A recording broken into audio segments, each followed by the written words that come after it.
Today I want to talk about what it means to create space for your team, and how specifically you're supposed to do that as a tank. Here you can see on my team, I have a Penny and me as Captain America, which is not exactly the best tank lineup, but because it's both of our comfort picks, we're still able to make it work. Creating space is essentially pulling resources and attention away from your team, allowing your team to be able to move forward and get better angles on the enemy team. It can also be anchoring down the objectives, so that way you maintain the space that you already have. So here on offense, I'm going to show you how I do it as Captain America.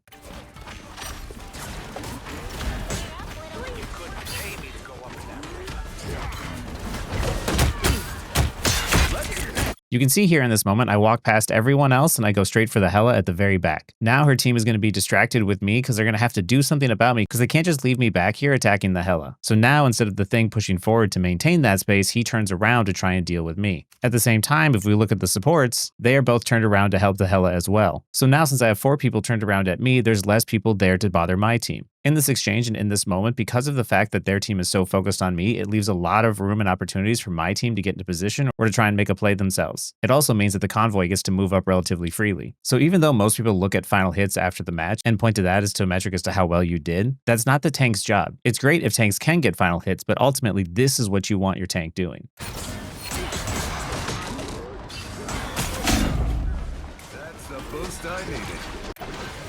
After eating a bunch of resources and pulling a bunch of attention, I get out safely with my life. I'm about to grab the health pack, but then I realize because the convoy is still moving up anyway, it would be better for me to go get healed up by my supports so that way I can give them ult charge. I grab health packs anytime I need to get back into the fight faster. Anytime I get attacked by the enemy, I'm essentially charging their ultimates up. If I run back and I grab a health pack, that means that my supports don't get ult charge off of it. So the times I grab a health pack is when I need to get back into the fight faster, or my supports already have their ultimates fully charged. But if I have time, like this situation here where the convoy is still moving up, it's better for me to run back, get behind cover, and let them charge. So that way I'm not just giving my enemy team an advantage. Just embrace the light.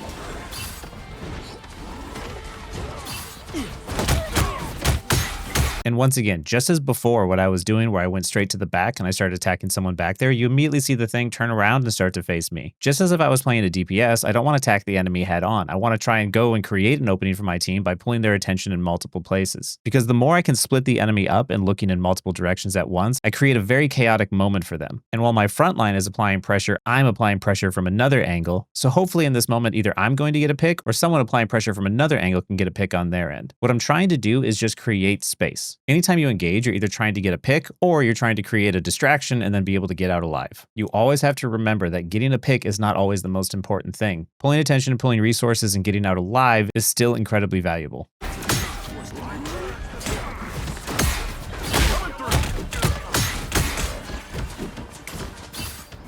And there you can see Spidey gets picked because of the fact that the enemy team was distracted by me. And because I get out alive, this means that there's an advantage in my team's favor. Beat battlefield medicine.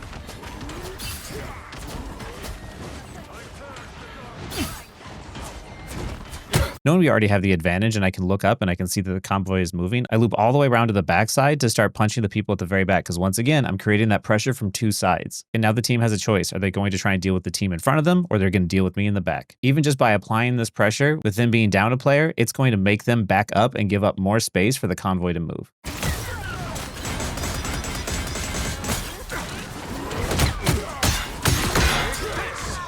These come in real handy. Thankfully, due to all the chaos, we managed to get a couple more picks while they're still waiting for their other player to come back. And now, because of the fact that we have such a huge numbers advantage, I'm going to play a lot more aggressively, trying to either secure kills or force them back to give up space so the convoy can move. I'll be shipshape in no time. Yes, G. We need all your power. Damn, sorry, soldier.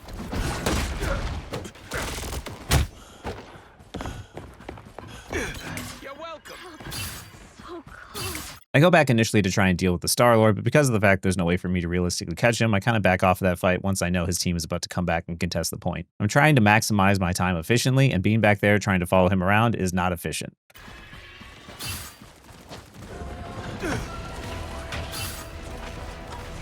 And just like that, the point is captured because I helped my team create space and create openings for them to get the kills that we needed. Hurricane incoming! I am finished. Sorry, soldier. Us against the world. And once again, I'm looping around the back to attack the person who's at the very back, and this is something you're going to see me do a lot. You're going to see me target the supports that are about to have their ults, or I know that they've got them, so that way I can force them first, so that way it gives our support ults a better advantage.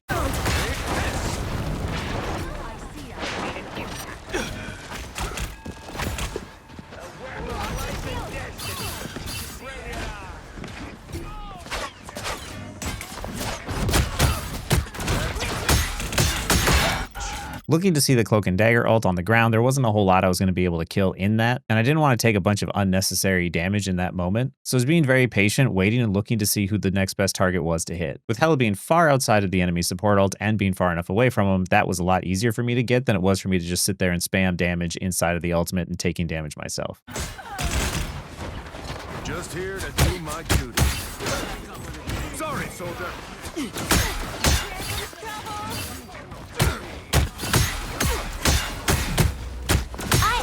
And once again, I'm attacking the Cloak, but then I see that the Luna starts healing her, and I know that Luna's next up to use her ultimate, and I want to force that so that way my support ults are better and last longer and give us the better advantage. I knew that I realistically wasn't going to kill these supports with their ultimates, but that's not the point. The point is I want to create a situation that gives my team the advantage. And now that both enemy support ults are out because I pulled them out early, our supports have a better chance to use their ults to the maximum efficiency. Put on a show. Enjoy the air fire. Spider These mode. come in real handy. Since I have my ultimate already and I don't do enough burst damage to be able to take out anything inside of the enemy Luna ult, I know that I had killed Hela and she was coming back from spawn, so I'm going to go and take her out because I know she's on her way back and odds are she probably used her bird form. So that way it'll be a very easy kill, and that way when I re-engage back in with my team, they'll already be down a player. And it's also super important for me as Captain America, the tank, to be able to apply pressure to this Hela and take her out as often as I can because of the fact that we have a Storm on our team. As long as I keep making this Hela's life extremely difficult, it means that my Storm has free reign to attack the enemy. Creating space isn't just diving and attacking whoever, it's who can I attack that will set my team up for success. This.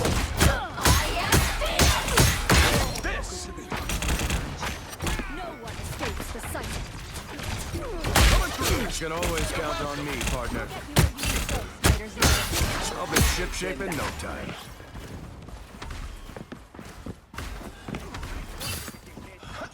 Once we were able to successfully win the team fight and pick off the rest of the staggers, I know that I have my ultimate. I know they're all coming back out from spawn, so I want to go and apply as much pressure as I can, especially while Strange is still low, and hopefully try and keep them from touching the point.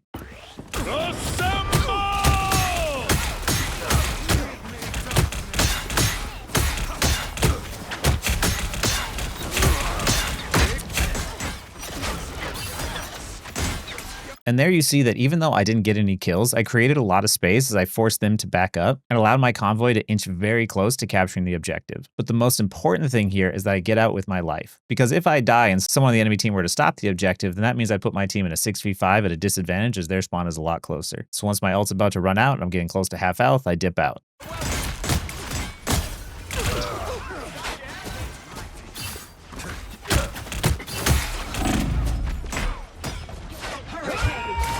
By the eye of Agamotto!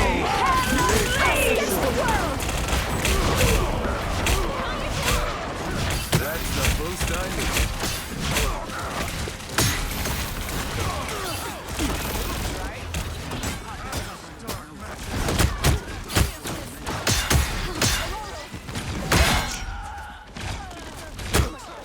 Your battle's over. Double kill.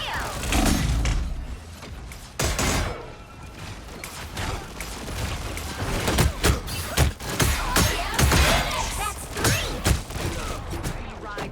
In all the chaos that was going on, I believe what ended up happening is the enemy team stepped off and we ended up capping the point. While both our support and the enemy support ults were going off, I knew that once again, I couldn't kill any of the enemy players inside of that ultimate. So I was focusing on who I could attack, and the moment that the Cloak and Dagger ult ran out, I was able to jump on the Hela, and after I knew that she was taken out, it meant that once again, my Storm has free reign to attack whoever she wants, and in that moment, I could jump on the back line and create a lot more space as now the front line isn't getting support. By constantly diving in and attacking the enemy and creating all this distraction and pressure, that means that the enemy team doesn't feel comfortable walking forward and they're forced to back up because they have to deal with me. And as long as I prioritize survival, then even though I'm not getting kills, I'm creating space that allows the convoy to move up, which allows my team to move up, which allows us to get closer to capping the objective. Web of light and destiny. You're welcome. Gear up, little one.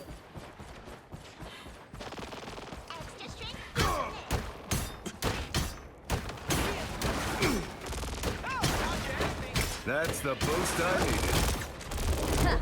There you are.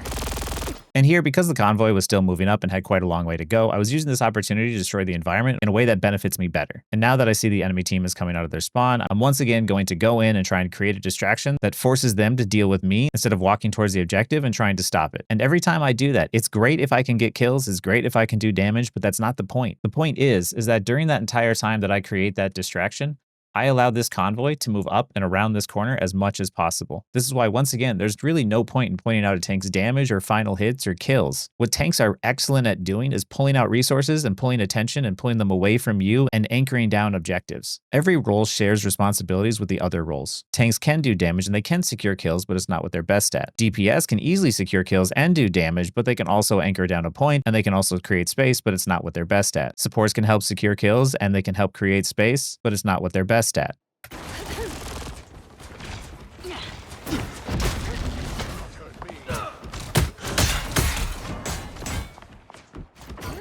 Sorry, soldier.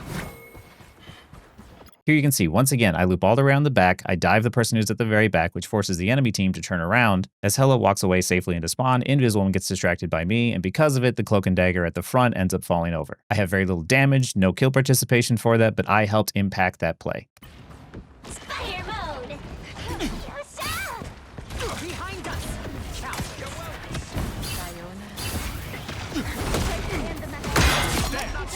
And because of the fact that they're always down a player, they never feel safe walking out, so they all try to back up and get back into their spawn. By applying that constant pressure and prioritizing staying alive, getting out and going back in, I am constantly keeping pressure up on the enemy and never letting them feel comfortable. This is what happens in those games where it feels like you just can't do anything because of the fact that the enemy team is really, really good at applying that pressure, staying alive, getting healed up either from med packs or their team, and then applying that pressure again. This is why I keep telling everybody that if you are alive, you can provide a lot more value than if you're securing kills and dying all the time. Impressive.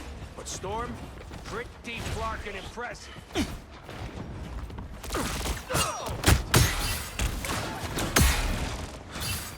I'll be shipshape in no time. Hey, Dee!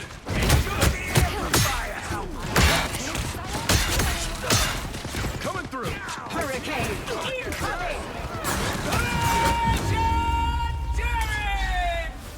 And just like that, we easily capped all 3 points. And if we look at the stats, it looks pretty even all the way across the board. I have some good final hits, I have 0 deaths, but I have really low damage. I know a lot of players at the very end of the game like to point the damage and say like, well, you didn't do very much damage, so you must not have been contributing. But Captain America's way of contributing isn't by doing damage, but by causing a distraction and pulling attention and pulling resources and helping secure very vital picks. Expecting damage to come from Captain America is the same as expecting damage to come from Spidey, the same as it would come from Moon Knight. Other tanks like Groot and Emma apply a lot more damage in exchange for less mobility, and that's their way of applying pressure. My way of applying pressure as Cap is to jump that back line and constantly keep them feeling like they need to back up. The more attention I pull, the more resources I pull, the more I force them to back up, the more that I put them in a spot where someone's going to make a mistake and my team can capitalize on it. Now, the reason why the names are hidden is because of this moment right here. I don't want to make fun of anyone in this clip. Just know this was still the top 1% of the player base. I'm going to show you how effective it is to remember that this is an objective-based game. And if something like this can happen in the top 1%, I'm sure that many of you can try similar things and find success as well. Help get that vehicle to its destination.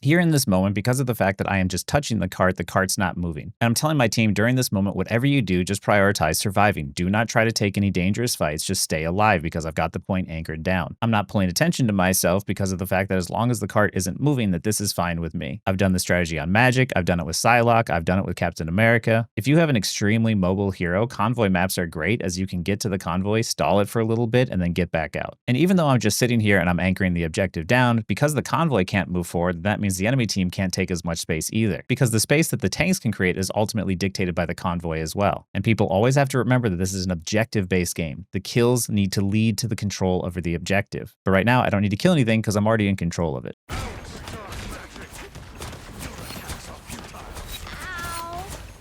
Everything hurts.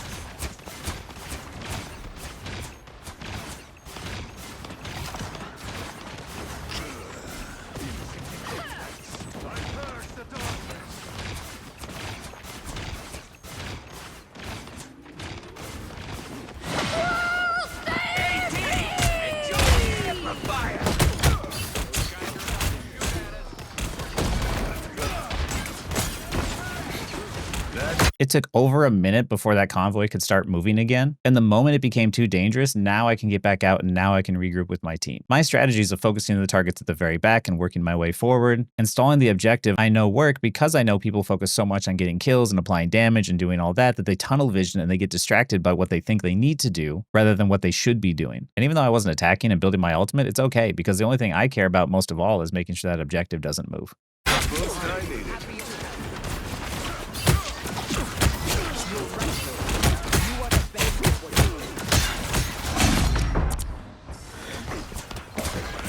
Coming through.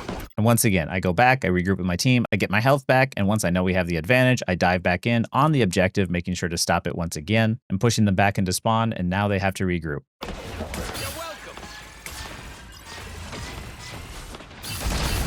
By me being here on the objective and keeping it back this far, it means that my team has access to all of the space around here much more easily because of the fact that the enemy hasn't taken that space, meaning we're able to access more than the enemy team can. This is why even though DPS is the flashy role that does damage and get kills, tanks to me are ultimately the ones that win you games. Because I, as a DPS main, need space and time in order to secure those kills. And tanks who can create and hold that space for longer allow more opportunities for the DPS to do their jobs.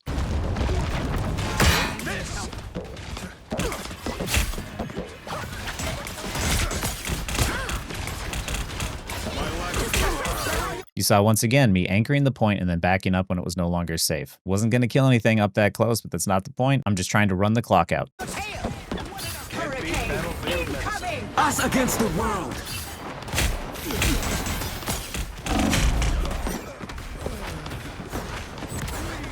That was an accident. Once I saw the cloak and dagger ult, I should have immediately just tried to disengage, but I ended up dying from the squirrel girl, getting quite a few good shots, but luckily I got the res. Stretch my back.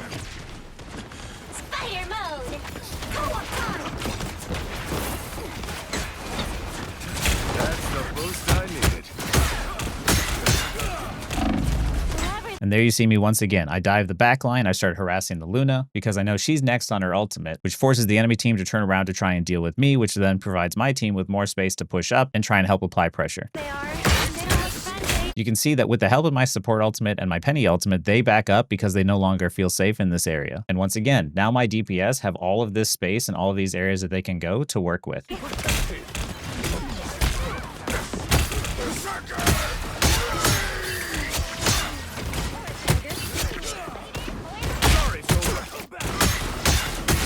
that vehicle moving again! Backing them all up and hurting them together, which made it very easy for Wolverine to ult and kill them all. Looks like you were outranked, soldier.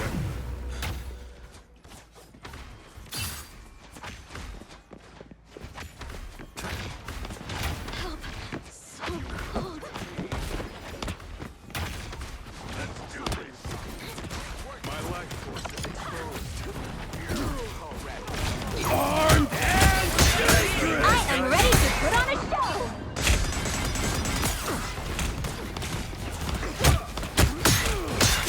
Here with the amplifier going off and me having my ultimate charged already, I'm mostly just anchoring the point down to keep it from moving anywhere. See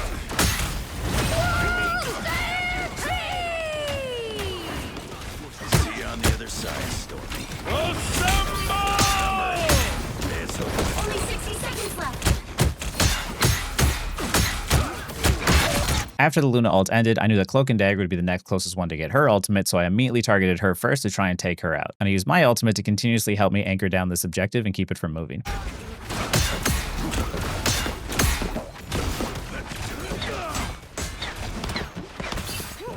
Knowing I'm at a disadvantage, you can see me kind of here just sitting and thinking of what I want to do. I mostly just want to keep the point from moving as I'm buying time for my team to come back, as the more I anchor this objective down, the more space we have to push up and keep defending it. So I don't want to do anything too risky. I just want to keep the point from moving and hopefully survive.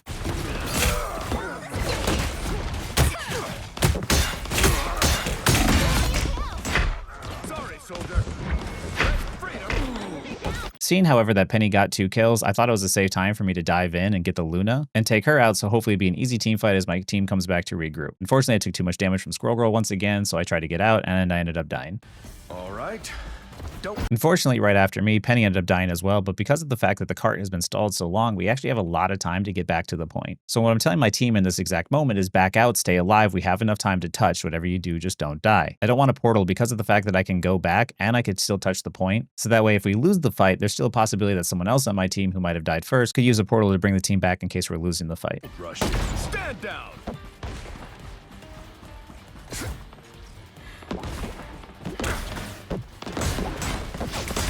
Almost there. Don't turn back now. Fire mode. Here once again, you see me target the support who I know has their ultimate, so I want to force it before my supports can use theirs. And during this moment, I see we're still a considerable amount away from our support ultimates, so all I'm going to try and do is focus on keeping them alive, keeping the objective from capping the point, and try and charge their ultimates up.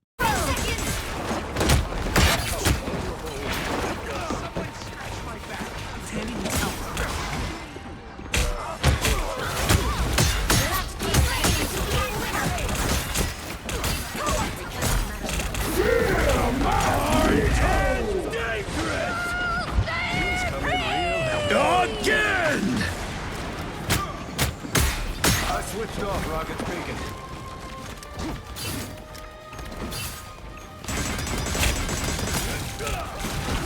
Coming through.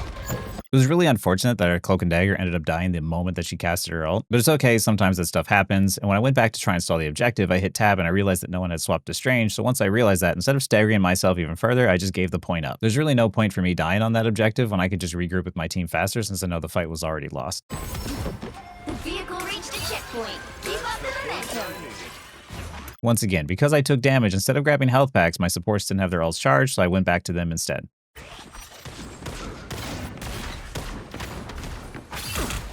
These come in real handy. We will preserve the webmaster, Reaper. I promise. They're doing major damage.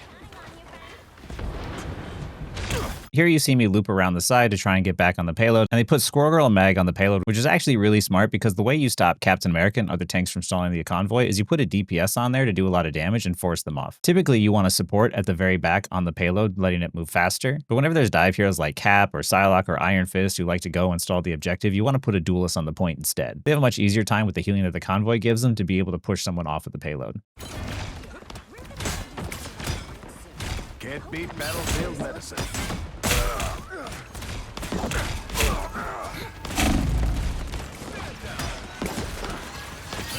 You can see how much more effective Squirrel Girl is at pushing Captain America off of the point than maybe a strategist would be. Catch!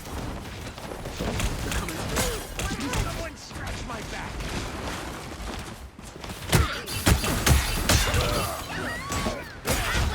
Keep going.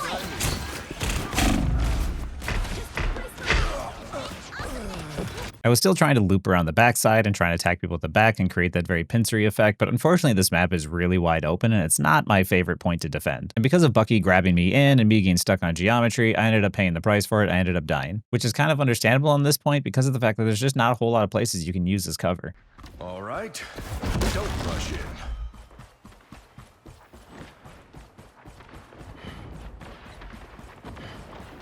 Armed and dangerous!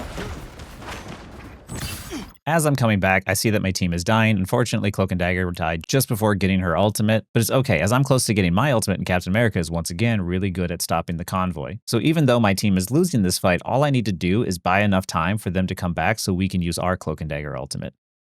They've got more soldiers than us. Assemble!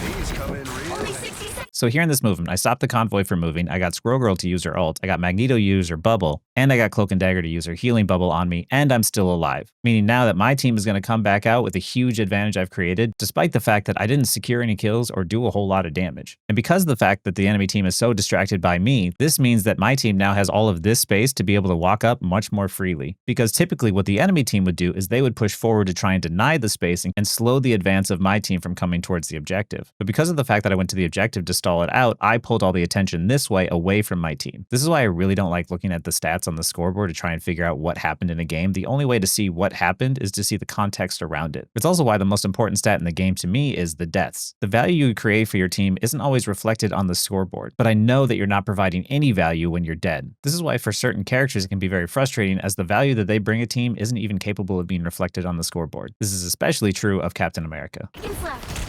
Stand down. Almost there. Don't turn back now. Spider mode. They're doing major damage. I'll be shit. By the eye of Agamotto!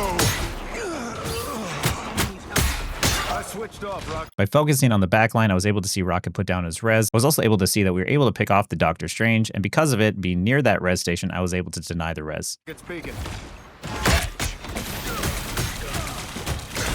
They're on your tail. Hurricane incoming.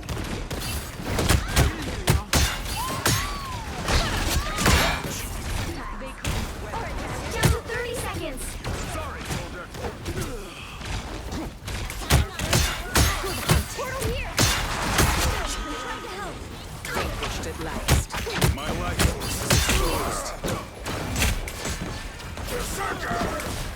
Happy not too many things impress me. That's the boost I needed. Final 10 seconds. Raccoon's beacon is done for. Stand down.